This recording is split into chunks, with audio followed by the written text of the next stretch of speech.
யார் கிறிஸ்துவின் சரீரமாகிய சபையை கட்டுவாங்கன்னா, நோவா தாழ்மையுள்ளவனாக இருந்ததுனால நோவாவை தேவன் அந்த நாளில் வேலையை கட்டும்படி போயிருக்கிறது. அதே போல் இன்றைக்கும் கூட யாரெல்லாம் தாழ்மையாக இருந்தாங்களோ அவங்களுக்கு தான் கிறிஸ்துவின் சரீரமாகிய சபையை வந்து தேவனை கட்டணும். நெகேமியாவின் நாட்களில் இந்த கட்டடமாகிய 1000 சீரழிந்து போயிருந்தது. நெகேமியாவுக்கு ஆண்டவர் பாரத்தை கொடுத்தாரு. நெகேமியா ஒரு தலைமையுள்ளவன் தான். நெகேமியா போலவே இருக்கிற ஜனங்கள்லாம் நெகேமியாவோட இறங்கி அந்த சீரழிந்து போயிருந்த அந்த ஆலயத்தை கட்டினாங்க. இன்னைக்கு கிறிஸ்துவின் சரீரம் சீரழிந்து போயிருக்கு, நமக்கு அது தெரியல. இன்னைக்கு ஆண்டவரை ஏற்றுக்கொண்டவங்க எல்லாருமே கிறிஸ்துவின் சரீரம் தான். கிறிஸ்துவின் சரீரத்தில் இருக்கிற ஒரு அவைகள் தான். ஆனால் தேவனுடைய விருப்பம் நிறைவேற்றக்கூடிய அளவுக்கு கிறிஸ்துவின் சரீரமாகிய சபை கட்டப்பட்டுருந்தான்னு பார்த்தா இல்லை, சீரழிந்து போயிருக்கு. இன்னைக்கு நெகேமியாவின் காலத்தில் எப்படி தேவனுடைய ஆலயம் சீரழிந்து போயிருந்ததோ, இன்னைக்கும் கூட உலகமெங்கிலும் இருக்கிற ஏராளமான சபைகள் என்று சொல்கிறார்கள். ஆனால் அங்கே கிறிஸ்துவின் சரீரம் கட்டப்பட்டுதான் பார்த்தா அந்த இடத்துல கிறிஸ்துவின் சரீரம் கட்டப்பட்டு கிறிஸ்துவின் சரீரம் இப்போ வந்து சீரழிந்து யார் அதை திரும்ப கட்டுறது அப்படின்னா, யாரெல்லாம் தாழ்மையாக இருக்கிறாங்களோ நெகேமியாவை போல அப்படிப்பட்டவர்களுக்கு தேவன் பாரத்தை கொடுத்தாரு. அப்படிப்பட்டவர்களை கொண்டு தான் தேவன் ஒரு சரீரமாகிய சபையை அவர் கட்டுவார். இயேசு சொன்னார், நான் என் சபையை கட்டுவேன், பாதாளத்தின் வாசல்கள் பழைய உடன்படிக்கை காலத்தில் அநேக வந்து தேவனுடைய ஆலயத்தை மேற்கொண்டு அதை சீரழிச்சாங்க. ஆனால் இன்னைக்கு தேவன் கட்ட ஒரு கிறிஸ்துவின் சரீரமாகி நாம் இருப்போமானால் எதுவுமே நம்ம என்ன பண்ண முடியாது, எதுவுமே நம்மை மேற்கொள்ள முடியாது, எதுவுமே நம்மை மேற்கொள்ள முடியாது. அப்போ கிறிஸ்துவின் சரீரமாகிய சபை என்னன்னா, இன்னைக்கு சுவிசேஷம் அறிவிக்கிறதுக்கு ஏராளமான ஊழியர்கள் இருக்குது. இயேசுவை ஜனங்கள் ஏற்றுக்கொள்வதற்கு ஏராளமான ஊழியர்கள் இருக்குது. இயேசுவை நாம் ஏற்றுக்கொண்டால் மட்டும் போதாது, நான் ரட்சிக்கப்பட்டேன்னு சொன்னால் மட்டும் போதாது. அந்த ரட்சிப்பை நம்ம அனுபவிக்கணும். எதற்காக நாம் ரட்சிக்கப்பட்டோமோ அந்த நோக்கம் நிறைவேறணும். ஏன் தேவன் ரட்சித்துட்டு நம்மளை விட்டுருவாரா? அப்படி இல்லை. நமக்கு தாழ்வு இருக்கணும், தொடர்ந்து விசுவாசம் இருந்தால் தான் நம்ம ரட்சிப்பை தொடர்ந்து தேவன் என்ன பண்ண முடியும், நிறைவேற்ற முடியும். தேவன் நம்மளை விருப்பத்தை கொடுத்துட்டு செய்யாதவர் இல்லை. ஆனால் நம்ம தொடர்ந்து தாழ்மையாக இருக்கும்போது மாத்திரமே நாம் ஏன் ரட்சிக்கப்பட்டோமோ அந்த நோக்கத்தை தேவன் நமக்கு என்ன பண்ண முடியும், நிறைவேற்ற முடியும். இன்னைக்கு தேவனுடைய வசனத்தினால தான் கிறிஸ்துவ வாழ்க்கையை நம்ம ஆரம்பிக்கிறோம். ஆனால் தொடர்ந்து தேவனுடைய வசனத்தினாலேயே நாம் வந்து போஷிக்க போகிறோம். ஆவிக்குரிய வாழ்க்கைக்கு நான் ஏற்கனவே சொல்லித்தரேன், மனுஷனை படைக்கும் பொழுது தன்னுடைய சுவாசத்தினால ஆத்ம ஜீவனை கொடுத்தாரு. ஆனால் ஆவிக்குரிய ஜீவனில் அவன் வாழணும்னு தேவன் அவனை சிருஷ்டித்தார். அதற்காக தான் தேவன் தன்னுடைய வார்த்தையை அவன்கிட்ட சொன்னார், அதை அவன் விசுவாசிக்கிறது. அதை விசுவாசிக்கிறதுனால அவன் ஆவிக்குரிய ஜீவனை பெற்றுக்கொள்ள முடியல. நன்மை தீமை அறியத்தக்க விருட்சத்தின் கனியை விலக்கிட்டு அவன் ஜீவ விருட்சத்தின் கனியை புசித்திருக்கணும். அப்பொழுது ஜீவ விருட்சத்தின் கனி என்பது தேவனுடைய ஜீவன். அது தேவனையை வாழ்கிற ஒரு வாழ்க்கை. அப்போ நான் பவுல் சொல்ற கிறிஸ்து எனக்கு ஜீவன் சொல்றாரு. அது ஆவிக்குரிய ஜீவன். அது ஏற்கனவே நம்ம எல்லாருமே வாழ்ந்துட்டு இருக்கோம். அது ஒரு மாம்ச ஜீவன். அது அந்த மாம்சம் அந்த ஜீவன்ல தான் உயிர் வாழ்ந்துட்டு இருக்குது. அதில் தான் இந்த உலகம் முழுக்க ஜனங்கள் வாழ்ந்துட்டு இருக்காங்க. ஆனால் ஆவி செத்து போயிடுச்சு. ஆதாம் பாவம் செய்வதிலிருந்து ஆவி செத்து போயிடுச்சு. அவன் ஆவிக்குரிய ஜீவனை பெற்றிருக்கணும்னா அவன் தேவனுடைய வார்த்தையை விசுவாசிக்கணும். அவன் நன்மை தீமை அறியத்தக்க விருட்சத்தின் கனியை விட்டு ஜீவ விருட்சத்தின் கனியை புசித்திருக்கணும். அப்பொழுது அவனுடைய ஜீவனிலே தேவனுடைய ஜீவன் உண்டாயிருக்கும். இப்போ பவுல் சொல்ற மாதிரி கிறிஸ்து எனக்கு ஜீவன்ற மாதிரி ஆதாம் சொல்லியிருக்க முடியும், தேவன் எனக்கு ஜீவனா இருக்காருன்னு சொல்லியிருக்க முடியும். ஆனால் அந்த வாழ்க்கையை ஆதாம் வந்து தவற விட்டுட்டார். ஆனால் இப்போ ஆவிக்குரிய ஜீவனை பெற்றுக்கொள்றதுக்காக தான் இந்த வார்த்தையை தேவன் ஊதி இருக்கிறார். இதுவும் ஊதப்பட்ட வார்த்தை தான். ஆண்டவர் எப்படி ஆதாமுக்கு ஊதினாலும் நீங்கள் நல்ல ஆங்கிலம் தெரிந்தவர்கள் கிட்ட போனீங்கன்னா அவங்க சொல்லுவாங்க, பரிசுத்த ஆவியினால் அருளப்பட்ட என்ற வார்த்தை வந்து, அருளப்பட்ட என்ற வார்த்தை ஆங்கிலத்தினுடைய அர்த்தம் வந்து ஊதப்பட்டன்னு அர்த்தம். தமிழ்ல வந்து அருளப்பட்டன்னு இருக்கு. ஆனா அருளப்பட்ட என்ற ஆங்கில வார்த்தையினுடைய உண்மையான பொருள் என்னன்னா ஊதப்பட்டது. பரிசுத்த ஆவியினாலே ஊதப்பட்டது. தேவன் எப்படி ஆதாமுக்கு ஊதி ஜீவாத்மாவானாலும் அது போல இந்த வார்த்தையை தேவன் எதற்காக ஊதி இருக்கிறார்னா இதன் மூலமாக நமக்கு ஆவிக்குரிய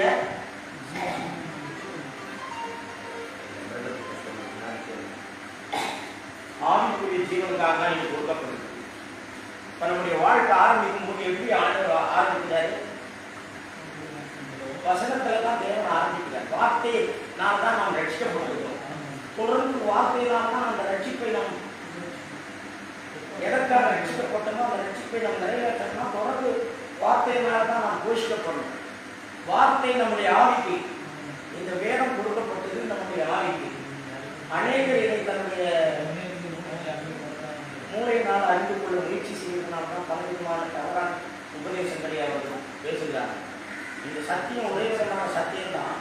ஆனால் அந்த ஒரே விதமான சத்தியத்துக்கு ஏன் இவ்வளவு விளக்கங்கள் வந்திருக்கு அப்படின்னா, தேவன் இதை நாம் எப்படி அறிஞ்சிக்கணும்னு கொடுத்தாலோ அப்படி நம்ம அறிஞ்சிக்கணும். அப்படி நம்ம அறிஞ்சிக்கணும்னா தேவனுடைய ஆவியினால் தான் நாம் அப்படி அறிஞ்சிக்க முடியும். அவர் எப்படி நாம் அறிந்து கொள்ளணும்னு விரும்புகிறாரோ அதே விதமாக நாம் அறிந்து கொள்ளணும்னா அவருடைய ஆவி நமக்குள்ள இருந்தால் மட்டும்தான் நாம் அதை அப்படி அறிந்து கொள்ள முடியும். அப்போ இன்னைக்கு இது எதுக்காக கொடுக்கப்பட்டிருக்கு? ஆவிக்குரிய ஜீவனாக கொடுக்கப்பட்டிருக்கு.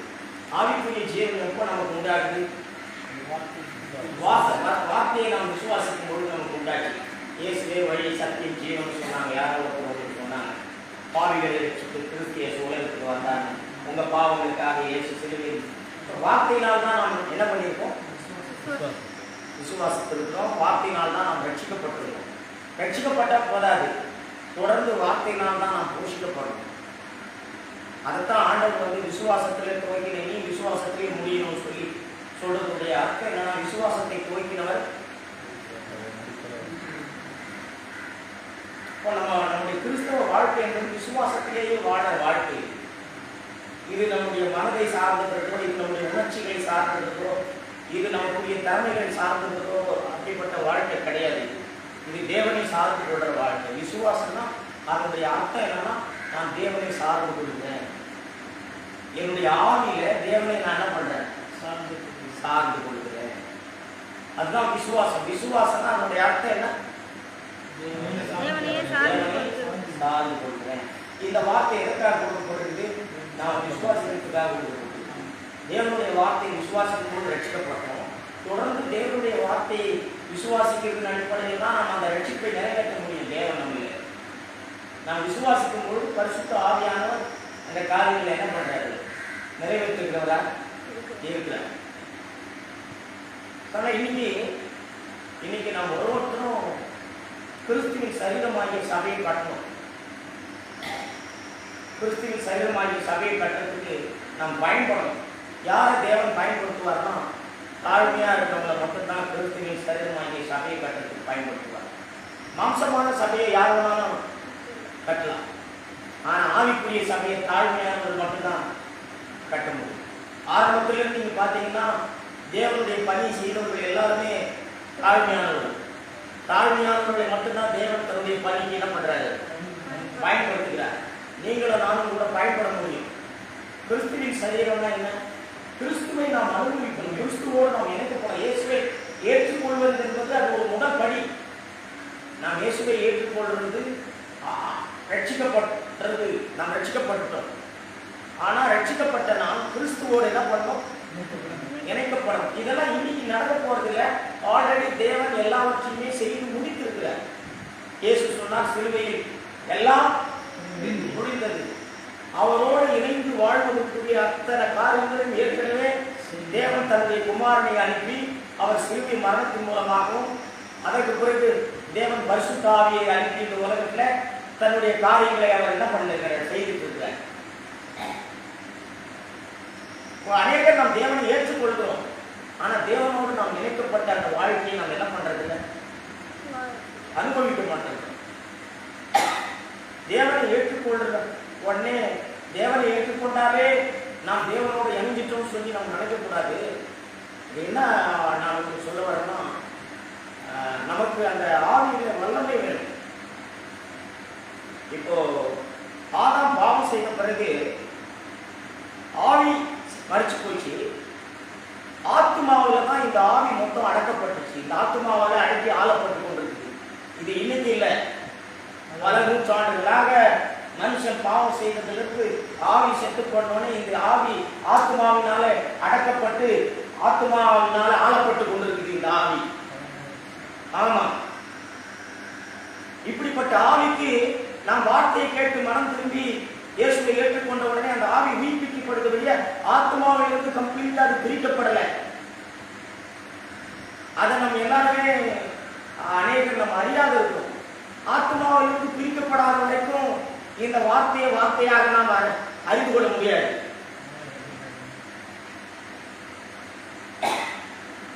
எல்லாரும் என்ன நினைக்கிறது, இயேசுவை ஏற்றுக்கொண்ட உடனே ஆத்மா தனி ஆவி தனி பிரிச்சுன்னு சொல்லி நினைக்கிறோம். இல்ல, அது எப்படி இயேசுவை ஏற்றுக்கொண்ட உடனே தெரியும்? அது எத்தனையோ ஆண்டாண்டு காலமாக ஆத்மாவினால் அடக்கப்பட்டு ஆளப்பட்டு கொண்டிருக்கிறது. நாம் மனம் திரும்பும் போது, வார்த்தையை கேட்டு நாம் ரட்சிக்கப்பட்ட போது, வார்த்தையை நாம் விசுவாசித்த போது, அப்பதான் நம்முடைய ஆவி உயிர்ப்பிக்கப்பட்டது. ஆனா ஆத்மாவோடு கூட தான் இன்னும் என்ன பண்ணுது, நினைஞ்சிருக்கு. வல்லமை என்பது எப்போ வரும்னா, ஆவி தனியா பிரியணும், ஆத்மா தனியா பிரியணும். அப்போதுதான் அந்த ஆவி பூரணமான அந்த கிரியை நடப்பிக்க முடியும். அதாவது நம்முடைய ஆவிக்கு எந்த குணாதிசயமும் கிடையாது. ஆவின்றது அந்த குணாதிசயம்லாம் கிடையாது. தேவன் நம்முடைய ஆவி இணையும் போது நாம் தேவனுடைய சுபாவத்தை நாம் வெளிப்படுத்தக்கூடியவர்களாக இருக்கும். ஆவிக்கு எல்லாம் எதுவும் சுபாவம் கிடையாது. ஆனா ஆவி ஆத்மாவோடு இருக்கும் பொழுது நம்ம வெளிப்படுத்துறது எல்லாமே அது ஆவி ஆத்மாவின் சுபாவமே தவிர ஆவி சுபாவம் கிடையாது. அநேகர் ஆத்மாவுடைய சுபாவத்தை வெளிப்படுத்தி ஆவிக்குரிய சுபாவம் சொல்லி ஏமாந்துடுறாங்க. ஆவி தேவனுடைய ஆவியோட முழுமையாய் ஆளப்படும் போது மட்டும்தான் தேவனுடைய சுபாவத்தை நம்ம இருந்து நம்ம என்ன பண்ண முடியும். அதுக்கு என்ன பண்ணணும்னா, அதுக்கு உடைக்கப்படணும். அந்த வேலையை தான் தேவன் செய்துட்டு இருக்கிறார் இந்த உலகத்துல. ரட்சிக்கப்பட்ட ஒருத்தரும் அந்த தேவனுடைய அந்த கரத்தை பார்க்க மாட்டேங்கிறாங்க. தேவன் என்ன வேலை செய்து கொண்டிருக்கிறார் பார்க்க மாட்டேங்கிறாங்க. தேவன் ரட்சிக்கப்பட்ட ஒவ்வொரு பிள்ளைகளுடைய வாழ்க்கையிலேயும் முதல் அவர் என்ன வேலை செய்யறாருன்னா, உடைக்கிற வேலையை செஞ்சுட்டு இருக்கிறார். ஆரம்பத்திலிருந்தே அவர் உடைக்கிற வேலையை தான் செஞ்சுட்டு இருக்கிறார். நிறைய பேர் தேவனுடைய அந்த காரியத்தை பார்க்கல, அந்த பாடத்தை கற்றுக்க மாட்டேங்கிறாங்க. ஏன்னா உடைக்கப்படாம ஆவி தனியா ஆத்மா தனியா பிரியாது. தேவன் எதற்காக நம்மை உடைக்கிறாருன்னா, நாம் உடைக்கப்பட தான் ஆவி தனியா ஆத்மா தனியா பிரிக்கப்படும். ஆவி ஒரு நோக்கத்துக்காக படைக்கப்பட்டிருக்குது, ஆத்மா ஒரு நோக்கத்துக்காக, சரீரம் ஒரு நோக்கத்துக்காக. அதனுடைய வேலையெல்லாம் செய்யும். எல்லாமே தனித்தனியா நம்ம பார்க்க முடியாதனாலும் தனித்தனியான வேலைகள் தான் அதுக்கு உண்டு. கண்ணை தனியா பார்க்க முடியாது, கையை தனியா பார்க்க முடியாது. எல்லாம் இணைஞ்சுதான் இருக்கு. எல்லாம் ஒரு நம்ம சரீரத்தோடு இணைஞ்சிருக்கு. ஆனா கைக்குன்னு ஒரு வேலை இருக்கு, கண்ணுக்குன்னு ஒரு வேலை இருக்கு. இந்த கண் செய்யற வேலையை கை செய்யாது, கை செய்யற வேலையை. அதே போல ஆவி ஆத்மா சரீரத்தை காட்டுதுன்னா யாரும் காட்ட முடியாது. எல்லாமே இணைந்துதான் இருக்கு.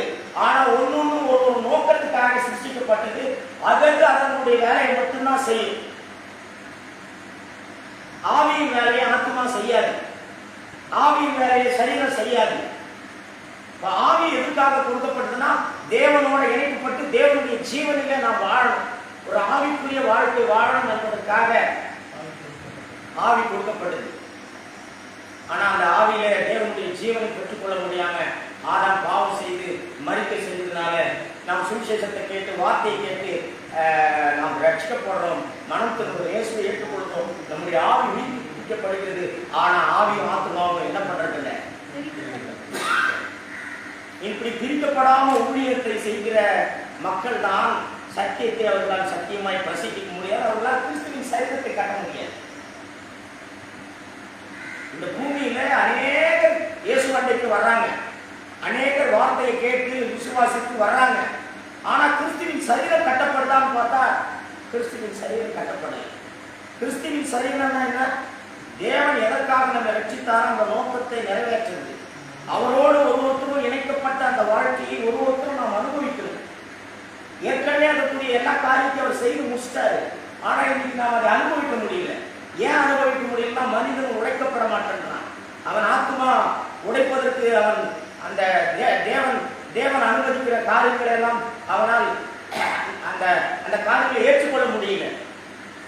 அதன் மூலமாய் தேவன் கிரியை செய்வதை அதை அனுபவிக்க முடியல. தேவன் நம்ம உடைக்காம ஆவி தனியா ஆத்மா தனியா என்ன பண்ணாது? ஆவி முழுவதுமாய் தேவனால் ஆளப்படும் போது அங்கே ஆத்மா செயலற்ற போது முழுக்க முழுக்க அது ஆவியின் கிரியா இருக்கு. நம்ம எல்லாருமே பரிசுத்த ஆவியை பெற்றிருக்கிறோம். ஆனா திருப்தி பற்றாதீங்க. நீங்க இருக்கிற ஆளெல்லாம் பரிசுத்த ஆவியை பெற்றதுனால திருப்தி பற்றக்கூடாது. பரிசுத்த ஆவியை நாம் பெற்றிருந்தா கூட அவர் நமக்குள்ள ஒரு சிறை வைக்கப்பட்ட ஒரு நிலைமையில தான் அந்த காரியம் இருக்கு. ஒரு பூட்டப்பட்ட அறையில் இருக்கிற மாதிரி.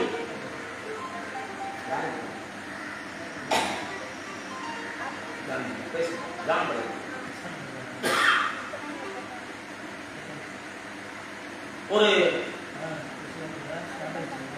நமக்குள்ள ஆண்டவர் வந்திருந்தாலும் அந்த ஆண்டவர் எப்படி இருக்கிறாருன்னா ஒரு பூட்டப்பட்ட அறையில் இருக்கிற போல இருக்க அவரை நாம் அனுமதிக்கணும். அவர் கிரியை செய்ய நாம் அனுமதிக்கணும். அதனால கிறிஸ்துவின் சரீரத்தை யார் கட்ட முடியும்னா பரிசுத்த ஆவியானவா எனக்குள்ள இருக்கிறாருன்னு சொல்றவங்க மட்டும் கட்ட முடியாது. பரிசுத்த ஆவியானவர் நம்ம எழுதி கிரியை செய்வதற்கு யார் நம்ம அனுமதிக்கிறோமோ அவர்களை கொண்டுதான் தேவன் அவருடைய சபையை என்ன பண்ணுவாரு? கட்ட முடியும். அப்போ அவர் பரிசுத்த ஆவியானவர் நம்ம எழுந்து கிரியை செய்யணும்னா நம்முடைய ஆத்ம வாழ்க்கை என்ன பண்ணணும்? உடைக்கப்படணும். நம்முடைய மாம்சம் வாழ்க்கை உடைக்கப்படணும். அதுதான் சுயம் உடைக்கப்படுறது அப்படின்னு சொல்லி நாம் சொல்றோம்.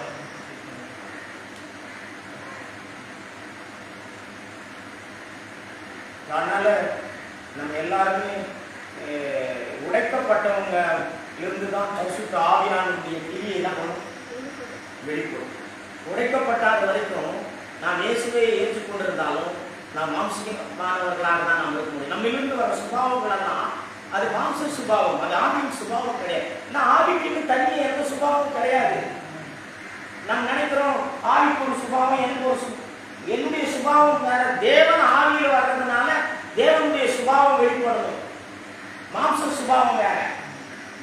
ஆனா நான் இயேசுவை ஏற்றுக்கொள்கிறேன், ரட்சிக்கப்படுறேன், மனம் திரும்புறேன், நான் ஆண்டுடைய பிள்ளையாயிட்டேன், வசனத்தினால நான் ரட்சிக்கப்பட்டுட்டேன், வார்த்தையினால நான் ரட்சிக்கப்பட்டுட்டேன், எல்லாம் ரைட்டு. ஆனா ஆவி ஆத்மா பிரிக்கப்படாத வரைக்கும் உங்களுக்கு இருந்து வருகிற அத்தனையும் மாம்ச கிரிகள் தான். அது நாம் ஜெயிச்சாலும் அது மாம்ச கிரிகள் தான். நாம் ஊழியம் செய்தாலும் மாம்ச கிரிகள் தான். நாம் பிரசங்கம் பண்ணாலும் மாம்ச கிரிகள் தான். நம்ம இடத்துல வெளிப்படுற குணங்கள் எல்லாமே மாம்ச கிரிகள் தான். அது தாழ்மையா இருக்கிறது போல இருக்கிறதா இருக்கட்டும், அது மோசமான குணங்களை வெளிப்படுத்துறதா இருக்கட்டும், அது நல்ல குணமும் கெட்ட குணமும் எல்லாமே அது மாம்சத்துக்குரியது. நம்ம என்ன நினைக்கிறோம்? நல்ல குணங்களை எல்லாம் ஆவிக்குரிய குணம், கெட்ட குணம் வந்து மாம்சத்துக்குரிய குணம்னு நம்ம பிரிச்சிடறோம். அப்படிலாம் ஒன்றும் கிடையாது. ஆவிக்கு எந்த குணமும் கிடையாது. முதல்ல அதை நம்ம தெரிஞ்சுக்கணும். ஆவிக்கு தேவனோட இணைக்கப்படும் போது தேவனுடைய சுபாவத்தை அது பெற்றுக்கொள்ளும், தேவனுடைய சுபாவத்தை வெளிப்படுத்துமே தவிர ஆவிக்கு தண்ணி எந்த சுபாவமும் கிடையாது. இன்னைக்கு ஏராளமான நம்முடைய கிறிஸ்தவ சகோதர சகோதரிகள் எல்லாம் வெளிப்படுத்துறது எல்லாமே மாம்சீக சுபாவங்கள் தான். அவர்கள் ஜெபிக்கிறது மாம்சீகம். அவர்களே ஜெபிக்கிறாங்க, அவர்களே ஊழியம் செய்யறாங்க, அவர்களே பிரசங்கம் பண்றாங்க, அவர்களே பாடுறாங்க, எல்லாமே அவர்களே செய்யறாங்க. இயேசு சொன்னார், என் சபையை நான் கட்டுவேன்னா அந்த இடத்துக்கு நாம் வரணும்னா பரிசுத்த ஆவி எனக்குள்ளா இருக்கிறாருன்னு சொல்லி தயவு செய்து நம்ம யாரும் திருப்தி பண்ணக்கூடாது. நமக்கு பெந்தேகோஸ்து அனுபவம் வேணும். அந்த அனுபவம் வந்து சாதாரணமான அனுபவம் அல்ல. அதுதான் உடைக்கப்பட்டு நம்முடைய மாம்சம் உடைக்கப்பட்டு சுயம் உடைக்கப்பட்டு ஆவி தனியா ஆத்மா தனியா பிரிக்கப்பட்டு இது என்னுடைய எண்ணமா தேவனுடைய எண்ணமா, இது என்னுடைய யோசனையா தேவனுடைய யோசனையா அப்படின்னு சொல்லி பகுத்தறிந்து வகை வகையா பிரிச்சு கணுக்களையும் உண்மையும் ஆவியும் ஆத்மாவையும் தேவனுடைய வார்த்தையினால் தான் தொடர்ந்து அது நடக்கும்.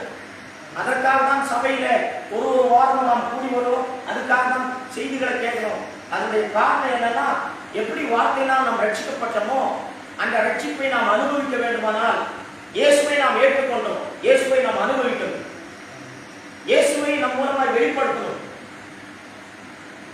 இந்த வாழ்க்கையை நாம் அனுபவிக்கணும். நாம் வெறுமனமே ரட்சிக்கப்பட்டனா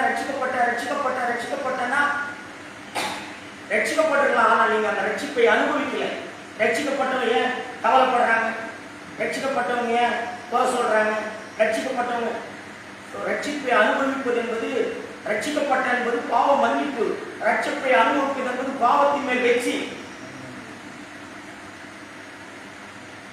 அதை நாம் அனுபவிக்கணும், அதை நம்முடைய வாழ்க்கையில தொடர்ந்து. அதனால பரிசுத்த ஆவியை பெற்றுக்கொண்டேன்னு சொல்லி நாம் திருப்திப்பட்டு கூடாது. அதனாலதான் அப்போஸ்தலர்களெல்லாம் தொடர்ந்து பரிசுத்த ஆவியினால் நிரப்பப்பட்டுக்கொண்டே இருந்தார்கள் சொல்லி நம்ம படிக்கிறோம். அங்கங்க அவர்கள் பரிசுத்த ஆவியினால நிரப்பப்பட்டு கொண்டிருந்தார்கள் படிக்கிறோம். தொடர்ந்து நாம் நிறுத்தக்கூடாது.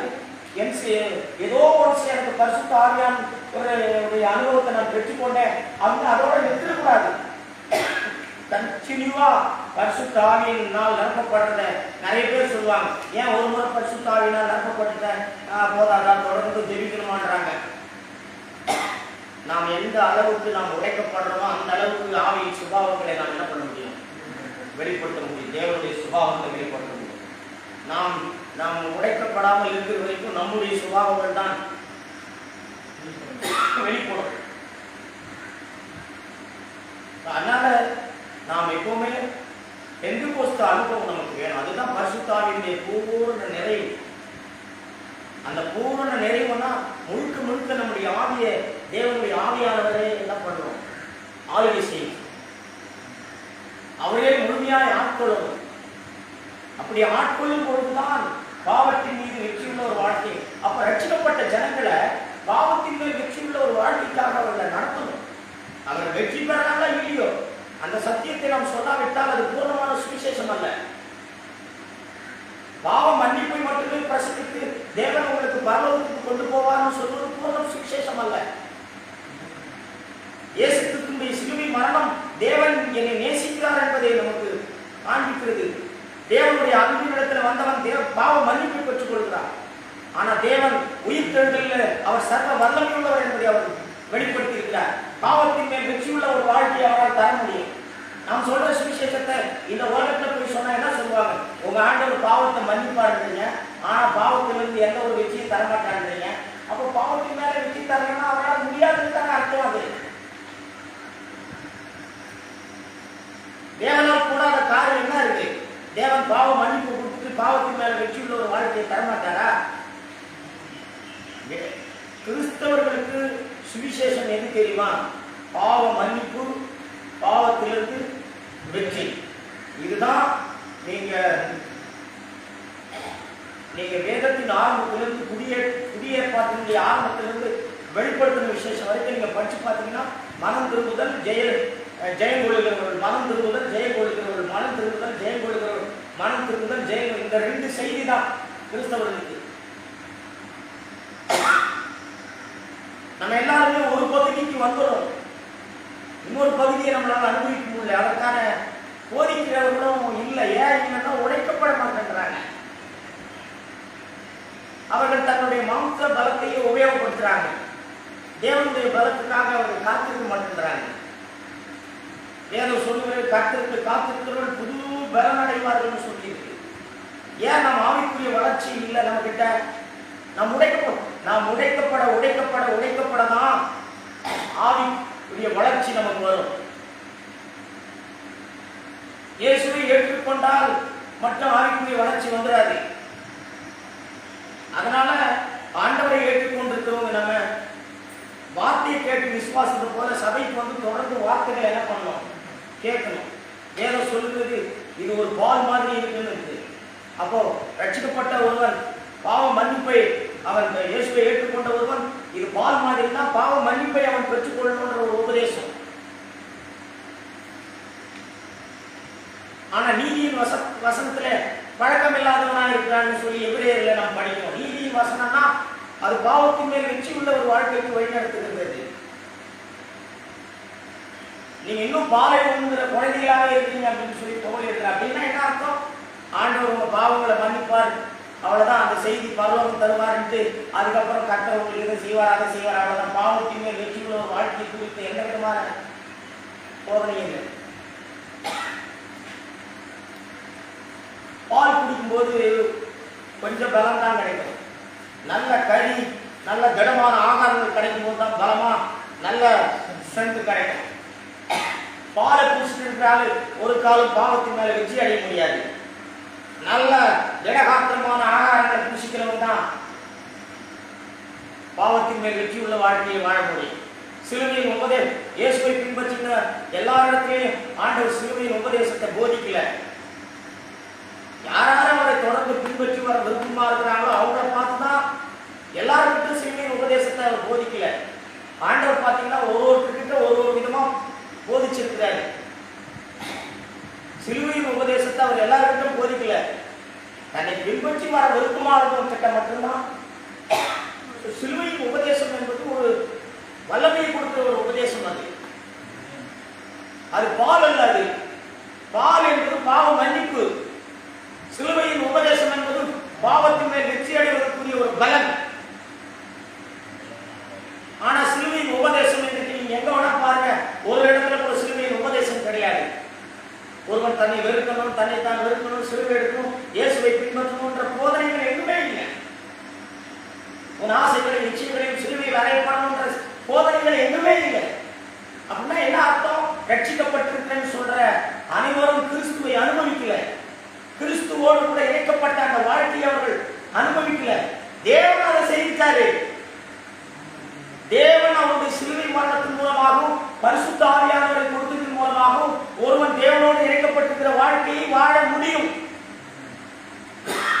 சிலுவை மரணத்தை விசுவாசிக்கிற கிறிஸ்தவர்கள் பரிசுத்த ஆவியை விசுவாசிக்க மாட்டேங்கிறாங்க. பாவ மன்னிப்பை விசுவாசிக்கிற கிறிஸ்தவர்கள் பாவத்தின் மேல் வெற்றியுள்ள ஒரு வாழ்க்கையை விசுவாசிக்க மாட்டேங்கிறாங்க. ஆகவேதான் இந்த வாழ்க்கையை அவர்களால் அனுபவிக்க முடியல. தேவன் இப்படிப்பட்ட ஊழியத்துக்கு தேவன் நம்மை போன்ற சகோதரர்களுக்கு பாரத்தை கொடுக்கிறார். இப்படி அங்கங்க சிறு அளவில் நடந்து கொண்டிருக்கு. இப்படி பாவத்தின் மேல் வெற்றியுள்ள வாழ்க்கை வாழ்வதற்கான ஊழியங்கள் பெருமளவில் இல்லை. பெருமளவில் இருக்கிறதெல்லாம் பாவம் மன்னிப்புக்கு தான் வழி நடத்துறாங்க. ஆண்டவர் பாவங்களை மன்னிப்பார், பரலோகம் கொண்டு போவார்கள். பாவத்தின் மேல் வெற்றியுள்ள வாழ்க்கையை பிரசங்கித்துக்கு பெருமளவு ஊழியர்கள் இல்லை. ரொம்ப சொற்ப ஊழியர்கள் தான் இருக்குது. காலகாலமா நீங்க வேதத்துல நம்ம பார்த்த மாதிரி ஆபேல், நோவா, ஆபிரகாம் இப்படி ஆவிக்குரியவர்கள் அப்படி கொஞ்சம் கொஞ்சமா அந்த போல என்றைக்கும் அப்படிப்பட்டவர்கள் தான் இந்த பாவத்தின் மேல் வெற்றியுள்ள வாழ்க்கை குறித்து பிரசங்கிக்கிறவர்களும் அதன் மேல் தாபம் உள்ளவர்களும் அந்த வாழ்க்கை வாழ்கிறவர்களும் அப்படிப்பட்ட ஊழியர்களை செய்கிறவர்களும் ரொம்ப குறைவானவர்கள். இன்னைக்கு எங்கு பார்த்தாலும் சபைகள் இருக்குது. எங்கு பார்த்தாலும் ஜனங்கள் அவரை ஆண்டு ஆலயத்துக்கு போகிறார்கள். ஏராளமான ஜனங்கள் சுவிசேஷத்தை கேட்டு ரட்சிக்கப்படுகிறார்கள். தேவனோடு இணைக்கப்பட்ட வாழ்க்கையை அவர்கள் அனுபவிக்கிறார்களா என்று கேட்டால் இல்ல. எந்த ஒரு விசுவாசி எடுத்தாலும் குறை சொல்றது, முறுமுறுக்கிறது, கவலைப்படுறது, பாவத்தினால் தோற்கடிக்கப்பட்ட வாழ்க்கை, குடும்பத்தில் கணவன் மனைவிக்கு இடையே பிரச்சனை, சண்டை, ஒரு காலம் அவர்களோடு எந்த விதமான ஐக்கியம் ஏற்பட முடியல, பலவிதமான பிரிவினைகள், பண ஆசை, பெருமை, பேரு, புகழ். நீங்க எத்தனையோ பேர் தங்களுக்கு பட்டங்களை பட்டப்பெயர்களை வைத்து அழைத்துக் கொள்வதில் அவ்வளவு ஆர்வம் உள்ளவர்களாக இருக்கிறார்கள். இதுக்கெல்லாம் என்ன காரணம்? இவர்கள் ஆவிக்குரியவர்கள் இல்லை, இவர்கள் மாம்சத்துக்குரியவர்கள். நாம் ஆவிக்குரியவர்களாய் வாழணும். நமக்கு ஆவிக்குரிய வளர்ச்சி வேணும்னா நாம் உடைக்கப்படுவதற்கு நம்மை ஆண்டவருக்கு என்ன பண்ணணும்? ஒப்பு கொடுக்கணும்ன்றதுடைய அர்த்தம் என்னன்னா, ஆண்டவரே என்னை உடைத்து விடணும்னு சொல்லி நாம் ஒப்பு கொடுக்கணும். ஆண்டவர்கிட்ட ஆண்டவரே எனக்கு இதைத்தாரும் அதைத்தாரும் கேட்கக்கூடாது. இங்க ஒரு கிறிஸ்துவின் சரீரத்தை கட்ட முடியும். ஆனா யாரெல்லாம் உடைக்கிறதுக்கு ஒப்பு கொடுக்குறாங்களோ அவங்களை கொண்டு மட்டும்தான் அதை செய்வார். எல்லாரும் கொண்டு செய்ய மாட்டார். 2 பேர் இருந்தா போதும். ஆண்டவர் சொன்ன 2-3 பேர் எங்க என் நாமத்தினால கூடி இருக்கிறீர்களோ அப்படின்னா என்ன அர்த்தம்? உடைக்கப்பட்ட 2 பேர், தாழ்மையான 2 பேர், பரிசுத்த ஆவியினால் ஆவி செய்யப்பட்ட ஒரு 2 பேர், விசுவாசம் உள்ள ஒரு 2 பேர், நாம் கூடி இணைந்து நாம் இருப்போமானால் நிச்சயமாக தேவன் கிறிஸ்துவின் சரீரமாகிய சபையை அவர் என்ன பண்ணுவார்? கட்ட முடியும். ஸோ தேவனால் நாம் பயன்படுத்தப்படணும். தேவன் எனக்குள்ள வந்தால் போதாது. ஆகவே சகோதரர்களெல்லாம் பரிசுத்த ஆவியை பெற்றிருக்கிறேன்னு சொல்லி திருப்திப்பற்றக்கூடாது.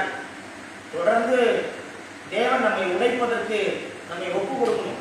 எல்லாவற்றையும் தேவன் தான் அனுபவிச்சிருக்கிறாரு.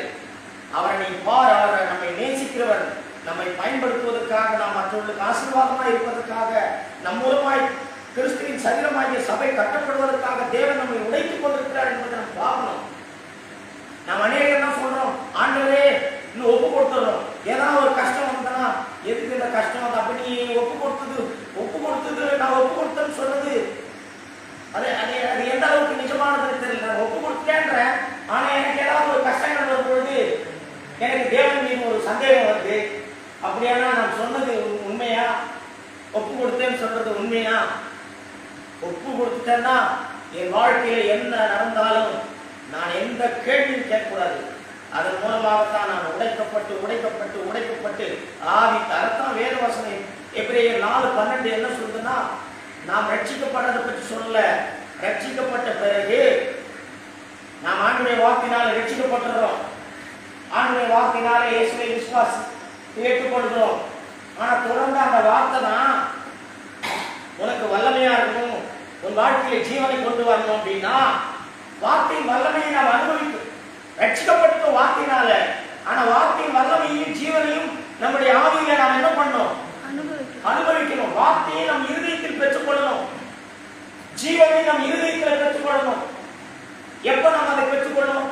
வசனம் சொல்லுது, அது ஆவி ஆத்மாவை அந்த பட்டயம் விழிச்சி ஊனு கணுக்கு காலுன்னு சொல்லி நாம் அதை படிக்கிற 4:12 நம்ம அதை வாசிக்க தேவனுடைய வார்த்தையானது ஜீவனும் வல்லமையும் உள்ளதாயும் இருபுறமும் கருக்குள்ள எந்த பட்டயத்திலும் கருக்கானதாயும் ஆத்மாவையும் ஆவியையும் கணுக்களையும் ஊனையும் பிரிக்கத்தக்கதாக உருவ குத்துகிறதாயும். இந்த வேலையை தான் தேவனுடைய வார்த்தை சபையில தேவன் செய்து கொண்டிருக்கிறார். தேவன் உடைக்கப்பட்ட ஒருத்தருடைய வாயிலிருந்து தேவன் தன்னுடைய வார்த்தையை பிரசங்கிப்பதற்கான காரணம் என்னவென்றால், ஒருவரும் ஆவித்த ஆத்மா ஊனு கணுக்கள் பிரிக்கப்பட்டு. அப்படின்னா என்ன அர்த்தம்னா, நம்முடைய மனுஷீகம் எல்லாம் டோட்டலா பிரிக்கப்படணும். என் எண்ணம், என் யோசனை, என் சிந்தனை, என்னுடைய சுபாவம், எனக்குரிய அத்தனையும் பிரிக்கப்பட்டு ஆவி தனியா பிரிக்கப்படணும். கடைசியா ஒரு வசனத்தை மட்டும் சொல்லி முடிச்சிடுறேன்.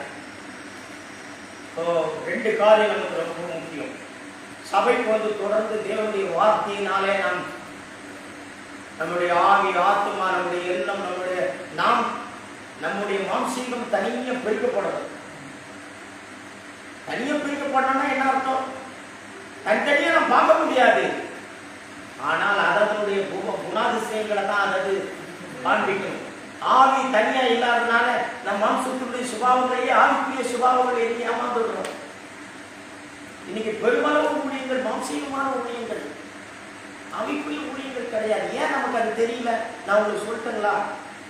ஒரு சபையில ஜனங்கள் எந்த அளவுக்கு இருக்கிறாங்கன்னு எதனால நம்மளால கண்டுபிடிக்க முடியல. அவங்களுக்கு என்ன பிரசங்கம் பண்ணணும், எந்த இது சொல்லணும்னு ஏன் தெரியல. நாம் உடைக்கப்பட்ட மட்டும்தான் தேவன் அதை நமக்கு வெளிப்படுத்துவார். அப்பதான் சபையை தேவன் சொல்ற இடத்துக்கு நம்மளால வழிநடத்துவதற்கு நாம் பயன்பட முடியும். ஒரு சகோதரன் எவ்வளவுதான் ஜெபித்தாலும், எவ்வளவுதான் பேசினாலும், எவ்வளவுதான் பாடினாலும் அந்த சகோதரனுடைய ஆவிக்குரிய நிலைமையை நாம் அறிந்து கொள்ள முடியும். அந்த சகோதரன் கேட்கிற கேள்விகள் மூலமாக, அந்த சகோதரன் பேசுகிற பேச்சின் மூலமாக, அந்த சகோதரன் நடந்து கொள்கிற செயல்கள் மூலமாக ஒருவர் ஆவிக்குரிய காரியங்கள்ல எந்த அளவுக்கு இருந்தார் என்பதை நம்மால அறிந்து கொள்ள முடியும். இது அவரை குற்றப்படுத்துவதற்காக இல்ல, அவரை இன்னும் சரியான வாழ்க்கைக்கு வழிநடத்துவதற்காக தேவன் நமக்கு இப்படிப்பட்ட காரியங்களை காண்பிப்பார். அதனாலதான் அநேகர் பேச விடணும். நம்ம சில நேரங்களில் நீங்க பேசிதான் நானே உங்களுக்கு பல செய்திகளை பேசும்படியா ஆண்டவர் என்னை பயன்படுத்தியிருக்காரு. நான் நீங்க பேசாத வரைக்கும் எனக்கு உங்களுக்கு என்ன பிரச்சனைன்னு எனக்கு தெரியல. பல நேரங்களில் நீங்க பேசுற காரியங்கள் தான் உங்களுக்கு சிலுவையின் உபதேசத்தை பற்றி அதிகமா பேசணும், பரிசுத்த ஆவியை பற்றி அதிகமா பேசணும், விசுவாசத்தை பற்றி அதிகமா பேசணும், இந்த புது உடன்படிக்கையின் சத்தியங்களை பற்றி அதிகமா பேசணும். இப்படியெல்லாம் அதிகமா உங்களோட பேசுறதுக்கு காரணம் என்னன்னா, நீங்க கேட்கறதும் நீங்க பேசுறதும் உங்களுடைய கேள்விகளும் தான் என்னை அப்படிப்பட்ட செய்திகளை பிரசங்கிக்கிறதுக்கு தேவன் எனக்குள்ள அப்படிப்பட்ட ஒரு காரியத்தை தருகிறார். நம்ம உடைக்கப்படதான் ஒரு சபையை நாம் தேவன் விரும்புகிற இடத்துக்கு நம்மால் என்ன பண்ண முடியும், வழிநடத்த முடியும். அப்படிப்பட்டவர்களை தான் தேவன் பயன்படுத்த முடியும். ரெண்டு காரியம் கிறிஸ்துவின் சரீரமாகிய சபையை காட்டுறதுக்கு ரொம்ப முக்கியமானது. ஒன்று வார்த்தையை போதிக்கிறது, இன்னொன்று ஜெபிக்கிறது. இது ரெண்டும் எப்பவுமே நாம் யார் ஒருத்தங்க இந்த ரெண்டு காரியங்களும் இருக்கோ அவங்கள தேவன் கிறிஸ்துவின் சரீரமாகிய சபையை காட்டுறதுக்கு தேவன் பயன்படுத்துவார்.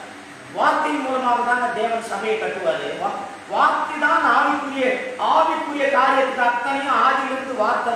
வார்த்தையை விசுவாசித்தவர்கள் எல்லாரும் ஆவிக்குரியவர்கள் என்ன, விசுவாசம் உள்ளவர்கள் அத்தனை பேருமே ஆவிக்குரியவர்கள். அது பழைய ஏற்பாடா புதிய ஏற்பாடான்னு அர்த்தம் இல்லை.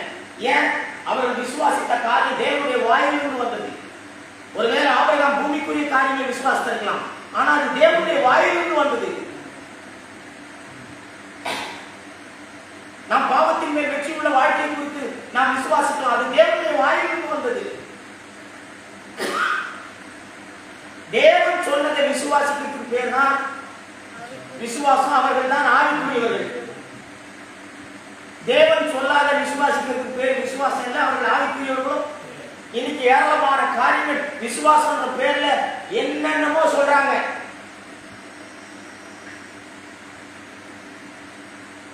ஆதியிலிருந்து விசுவாசம் உள்ளவர்களுக்கு பேர் தான் ஆவிக்குரியவர்கள்.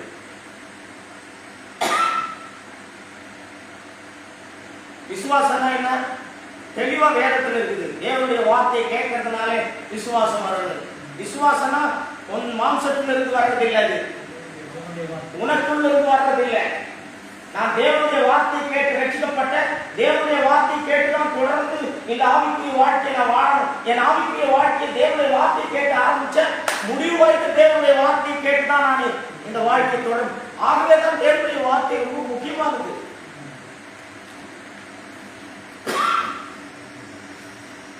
தேவனுடைய வார்த்தை ஏன் முக்கியமானது?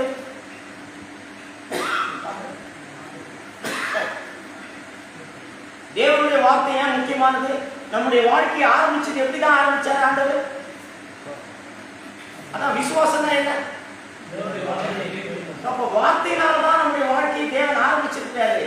முடிவு வரைக்கும் தேவன் எப்படி நடத்துவாரு? வார்த்தை அவ்வளவு முக்கியம் நமக்கு. அதனாலதான் சொல்றேன், கிறிஸ்துவின் சரீரத்தை மாம்சத்தை கட்டுறதுக்கு கதைக்கு சொன்னா போதும். வீட்டுக்காக அந்த கதை, இந்த கதை, பஸ்ல போன கதைங்க, என்னென்னமோ கதை செலுத்தி இனிய கதைகளெல்லாம் சொல்லி அவர்களுக்கு விருப்பமான பல கட்டுக்கதைகளை சொல்லி என்னென்னமோ சொல்லி நீ மாம்சத்துக்குரிய சபையை கட்டலாம். கிறிஸ்துவின் சரீரமாகிய சபையை கட்டுறதுக்கு உன்னுடைய சொந்த கதைகளோ கட்டுக்கதைகளோ உன்னுடைய சொந்த ஐடியாக்களோ எதுவுமே யூஸ் ஆகாது. தேவனுடைய வார்த்தை மட்டுமே கிறிஸ்துவின் சரீரமாகிய சபையை என்ன பண்ண முடியும்? கட்ட முடியும். ஒரு வசனத்தை வாசிக்கிறோம் கடைசியா, அப்போஸ்தலர்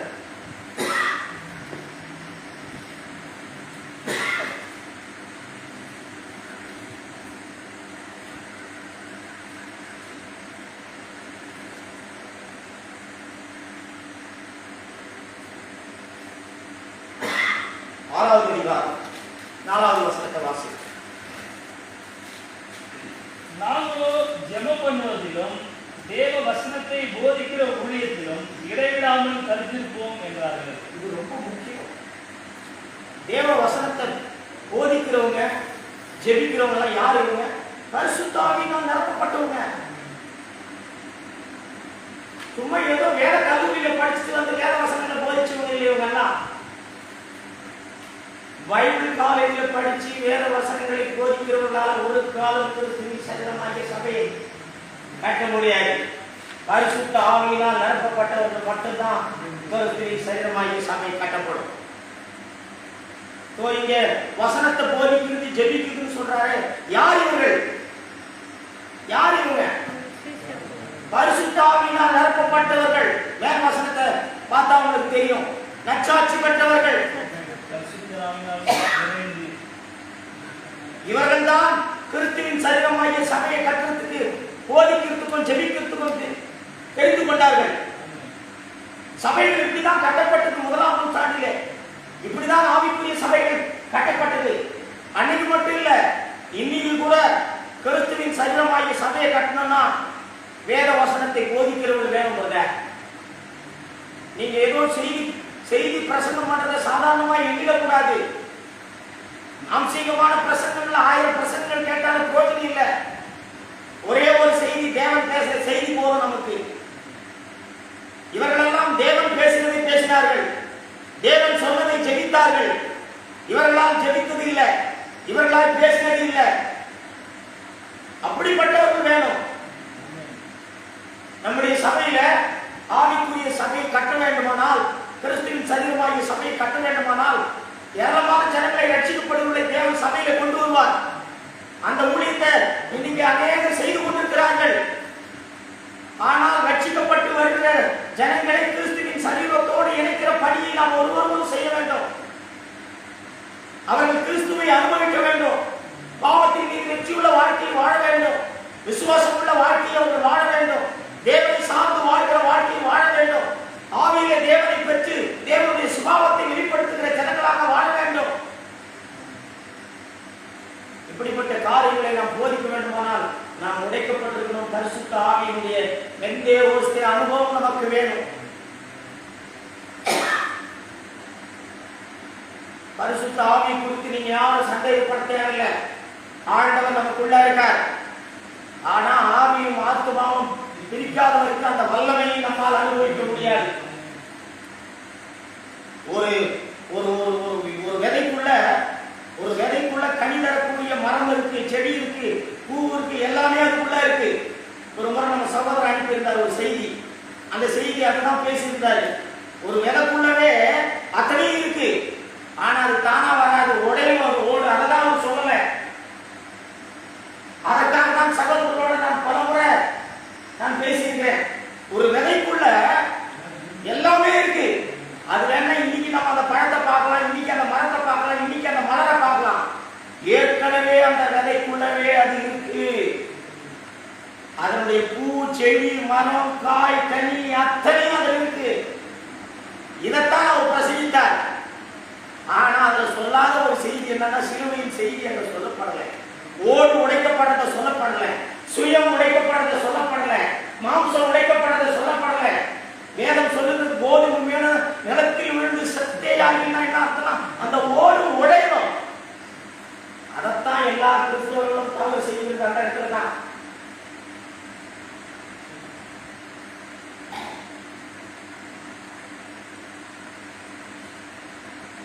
சகோதரனே, நாம் உடைக்கப்படணும். நமக்குள்ள எல்லாமே இருக்கு. நீ எப்ப ரட்சிக்கப்பட்டு எப்ப மனம் திரும்பி அப்பவே ஆண்டவருக்குள்ள வந்துட்டாரு. ஆனா பூட்டப்பட்ட ஒரு அறையில் இருக்கிற போல அவர் இருக்கிறார். அவர் செயல்பட முடியல, அவர் கிரியை செய்ய முடியல, வல்லமையாய் அவர் நமக்குள்ள இருந்து கிரியை செய்ய முடியல. ஏன்னா ஆத்தும வல்லமையினாலே அது சிறைப்பிடிக்கப்பட்டிருக்குது. ஆத்தும வல்லமையினாலே அது மேற்கொள்ளப்பட்டிருக்குது. அதற்கு வல்லமை வேணும்.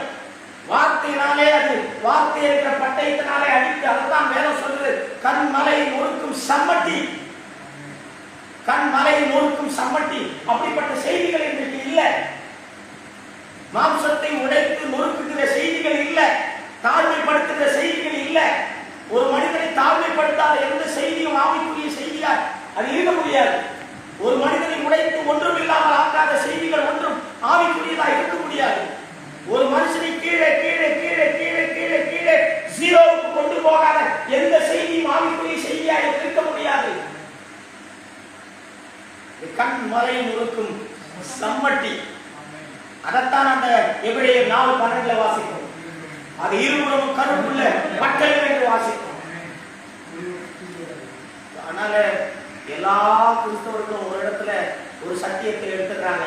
அது என்னன்னா, நம்முடைய மாம்சம் உடைக்கப்படுறது, சுயம் உடைக்கப்படுறது, நாம் ஒன்றுமில்லாமல் இடத்தை வர்றது, என்னுடைய சுபாவங்கள் உதவாது, என்னுடைய குணங்கள் உதவாது, என்னுடைய மாம்சத்துக்குரிய எந்த கிரியை சுய கிரியை, என்னுடைய மாம்சத்தினாலே வாழ்கிற நீதி சுய நீதி, இந்த மாம்சத்துக்குரியவன் தேவனுடைய ராஜ்யத்துக்கு போக மாட்டான். அநேகர் மனம் திரும்புதல் சொல்றதே உண்மையான மனம் திரும்புதல் இல்லை. உண்மையா மனம் திரும்பினா பரலோகத்துக்கு போயிட்டு போவாங்க. ஆனா அநேகர் சொல்றது உண்மையான மனம் திரும்புதல் இல்லை. நமக்குரிய எதுவும் தேவனுக்கு பயன்படாது. அதை நாம் ஆத்துமக்குரிய எதுவும் தேவனுக்கு பாதிக்க அது பயன்படாது. தனித்தனியா அது பிரிக்கப்படணும். இந்த ரெண்டு காரியங்களை நாம் இப்போ வேத வசனத்தை கேட்டோம், இப்போ ஜெபிக்க போகிறோம். இந்த ரெண்டு காரியத்தை தொடர்ந்து செய்யணும்.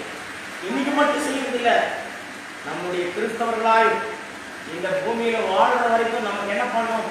வேத வசனத்தை போதிக்கணும், ஜெபிக்கணும். இந்த ரெண்டு காரியங்களும் இருக்கும்போதுதான் கிறிஸ்துவின் சரீரமாகிய சபை என்ன பண்ணும்? கட்டப்படும். ஆகவேதான் உடைக்கப்பட்டவர்கள் பிரசங்கிக்கணும். மாம்சம் உடைக்கப்பட்டவருடைய வாயிலிருந்து வார்த்தைகளை கேட்கணும். நம்ம அதுதான் நமக்கு வல்லமையாகவும் ஜீவனாகவும் மாறும். அதுதான் நம்மை உடைக்கும், அதுதான் நம்மை தாழ்மைப்படுத்தும், அதுதான் நம்மை விசுவாசத்துக்கு நேராக வழிநடத்தும். விசுவாசம் என்றால் தேவனை சார்ந்து கொள்வது.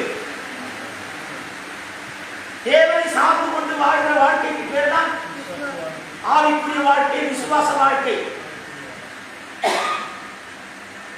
இப்படிப்பட்ட சபையை தான் நான் கட்டுவேன் தேவன் வாக்கு பண்ணியிருக்கிறார். இப்படிப்பட்ட சபை தான் பாதாளத்தின் மேற்கொள்ளாத சபை. ஏன் நாம் அப்படிப்பட்ட ஒரு சபையா இருக்க முடியாது? இது என்ன, இனிமே நாம் வாழப்போகிற வாழ்க்கையா? நாம் ரட்சிக்கப்படுவோம் நமக்கு தெரியுமா? நாம் இயேசுவை ஏற்றுக்கொள்வோம் நமக்கு தெரியுமா? வார்த்தையினால் ரட்சிக்கப்பட்ட இல்லையா? அதே வார்த்தையை நம்மை அப்படிப்பட்ட வாழ்க்கைக்கு வழிநடத்த முடியாது. நமக்கு விசுவாசம் தேவை.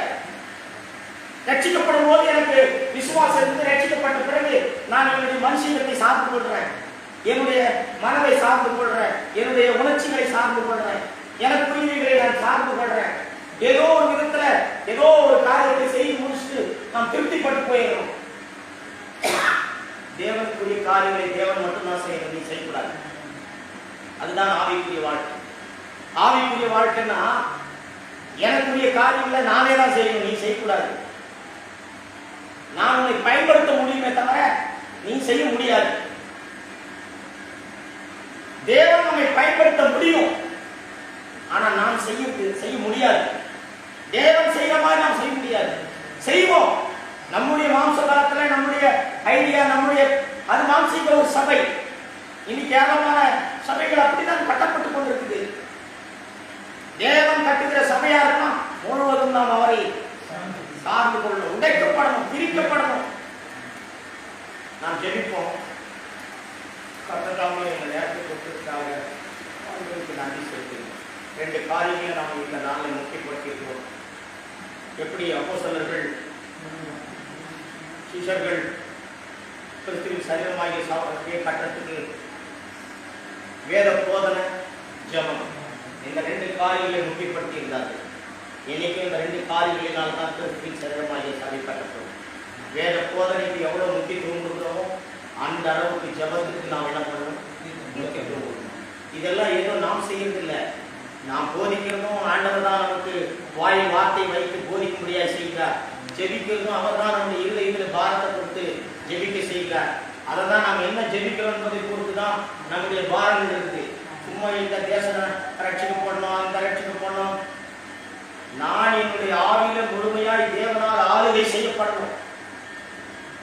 நான் முழுவதும் உடைக்கப்பட்டு பூஜ்யமாக்கப்படணும். பரிசுத்த ஆவியின் வல்லமையினால் நான் இந்த வாழ்க்கையை நான் வாழ வேண்டும் என்கிற அந்த வாஞ்சியின் தாகமும் எவ்வளவு கொஞ்சம் பேருக்கு இருந்தா கூட போதும். எரியாத 100 பல்பை விட எரியிற ஒரு பல்பு மேலானது. என் சபை முழுக்க 100 பல்பு இருக்குன்னு சொல்லி பெருமைப்பட்டுக்கிறாங்க இன்னைக்கு. ஆனா ஒரு பல்பு கூட எரியல. ஒரே ஒரு பல்பு தான் இருக்கு, பவர்ஃபுல்லா எரியுது. போதும். எதுக்கு பிறகு பல்ப் போட்டு வச்சிருக்கீங்க? அலங்காரத்துக்கா, இல்ல ஜனங்க பார்க்கறதுக்கா, இல்ல எதுக்கு போட்டிருக்கு? எரியுது தானே. எரியாத 100 பல்பு இருக்குன்னா பிரயோஜனம். எரியிற ஒரு பல்பு நம்ம எரியக்கூடியவர்களா இருக்கும். மற்றவர்கள் எரிவதற்கு நாம் பயன்படணும். நாம் எரிய வைக்க முடியாது, பயன்பட முடியும். நம்மை தேவன் பயன்படுத்த முடியும். எப்படி ரட்சிக்கப்படுறதுக்கு தேவன் ஒரு சிலரை பயன்படுத்துகிறாரோ, ரட்சிக்கப்பட்டவர்களை தேவனோடு இணைப்பதற்கான ஊழியத்தை செய்வதற்கு தேவன் நம்மை பயன்படுத்த முடியும். நம்முடைய பாரம் என்ன? ரட்சிக்கப்பட்டிருக்கிற ஜனங்கள் தேவனோடு இணைக்கப்பட்டு கிறிஸ்துவின் சரீரமாக கட்டப்படும். அதுதான் நம்முடைய சபையின் பாரம்பா. ரட்சிக்கப்படுகிறவர்களை கர்த்தர் சபைக்குள்ள கொண்டு வருவார். ஏராளமான ஊழியர்களை தேவன் வைத்திருக்கிறார். ரட்சிக்கப்பட்டிருக்கிற ஜனங்களை கிறிஸ்துவோடு இணைக்கிற பணியை செய்வதற்கு யார்? ஆண்டவர். எனது காரியமா யார் போவா? இன்னைக்கு அப்படிப்பட்டவர்கள் தேவை. நமக்கு உடைக்கப்படுவதற்கு விருப்பமானவர்கள் தேவை. உடைக்கப்படுவதற்கு தன்னை ஒப்புக் கொடுக்கிறவர்கள் தேவை. நமக்குள் இருக்கும் ஆவியானவரை, அந்த வல்லமையை நாம் அனுபவிக்க வேண்டும்.